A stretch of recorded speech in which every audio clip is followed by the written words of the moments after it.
Hello everyone, and welcome to another painting tutorial. Today we're going to be doing orange skin tone, and this is on a Sister of Slaughter from the Age of Sigmar range. It's a really nice dynamic model. We've painted a witch elf and that was in our purple skin tone, and this time we're doing something a little bit different. So we've started with a black prime. This is Chaos Black from Games Workshop, but you can use any black primer that you want. And we're going over it with XV88 now, and we're just covering all of the skin areas with this colour. Now we're applying this in thin coats. We don't want to do very thick, horrible, chalky paint layers. So just make sure you thin your paint, and I generally either mix it with Lahmian medium or water, and sometimes do a mix of both of them. And somewhere between a 50-50 mix between paint and water generally works, but you'll work out what works for you.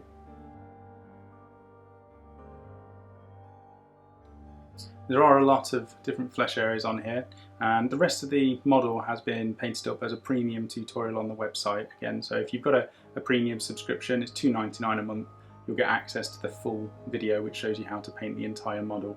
And there we do like the gold mask, the tongue, the weapon, the whip that she's using, as well as all of the armour and the cloth she's wearing. So there's a lot more to it on the premium painting tutorials, but this is the skin one that we're going through today.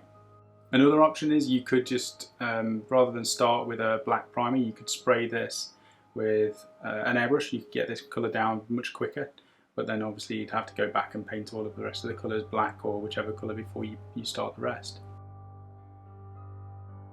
The next colour we're using here is Reichland Flesh Shade, and we're just going to cover the entire skin with this, let it dry fully and go into all of the recesses, and then it will shade it for the next step.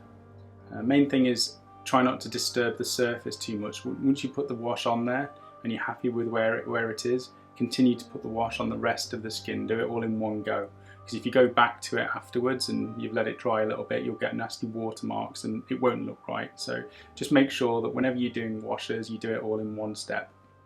Now the wash is fully dried, you can see it's darkened down the model quite a lot. So we're going back in now, we're going to put some colour back into it using XV88, which was our base colour, our starting colour. And with this you want to aim to cover all of the skin that we've done previously, except leave some of the recesses. And you can see around the buttocks right now, there's a little bit of a line there which I'm leaving. And underneath some of the muscles as well, you're going to leave a little bit of that darker Reichland flesh shade. And that will just bring out the definition on the model.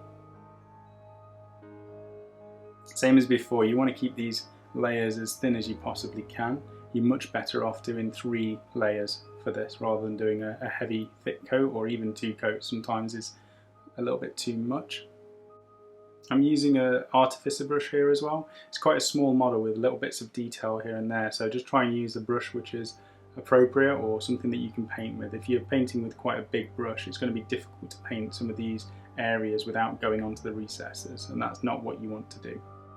So once you've finished that step, we're going to do the second final highlight, which is Towlight Ochre, and we're going to be going over the majority of the skin again, and leave the previous colour as it is, and you're just picking out the raised areas again here.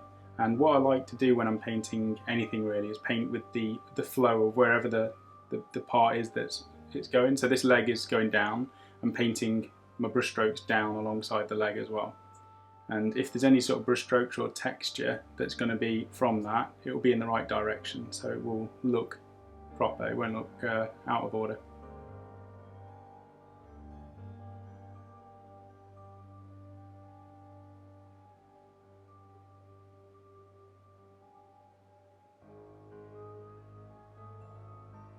And you can see now we're putting these extra brighter highlights on. It's really a nice skin tone. It's an alternative skin tone. It's orange. It's a little bit more of a fantasy colour scheme, but there might be some models that you want to paint this in. I was testing it because I was potentially going to be using this on my Ironjaw army, and I was thinking of doing orange skin, very much like the World of Warcraft Orcs. But I went for green in the end because I didn't like the black and the orange contrasting. I was doing black armour with an orange skin tone and it didn't look as nice as the green with the black. So I changed my mind, but this was a test piece and it can work on all sorts of models. You might have some creatures, some sort of fantasy character that you want to paint, or even just any sort of skin tone. If you want to paint it this colour, at least you know how to do it. Once you've gone over the entire model with this step, the final part is the Ungor flesh, and that's a very fine, thin highlight, and we're going to apply that to the edges of the muscles. It's pretty much you're painting lines, and that's where you're going to be blocking in the definition. So around all of these edges of muscle and folds in the skin, we're just going to be applying this Ungor flesh just to further define it. And this way you can paint in some texture and some details that aren't necessarily on the model, but will stand out from the tabletop. You can see there, the collarbone is now pronounced a lot more than it was without having the Ungor flesh. And once you've gone around all of the model, that's it done. I mean, the premium tutorial I've done a bit more showing you how to paint tattoos, so that's on the premium part of the website. It's definitely worth checking out if this is the sort of thing you'd be interested in painting, but hopefully it's going to help you with your painting in future. Thank you for watching as always. Like, comment and subscribe as a lot of you always do, and I look forward to posting up the next update. It could be a live chat, it could be a tutorial, could be an unboxing or a review. So let me know what you actually like seeing, and if you enjoy these painting tutorials, be sure to let me know, and I'll continue to continue to produce these videos as often as possible. So that's pretty much it. Have a good one, and I'll see you in the future.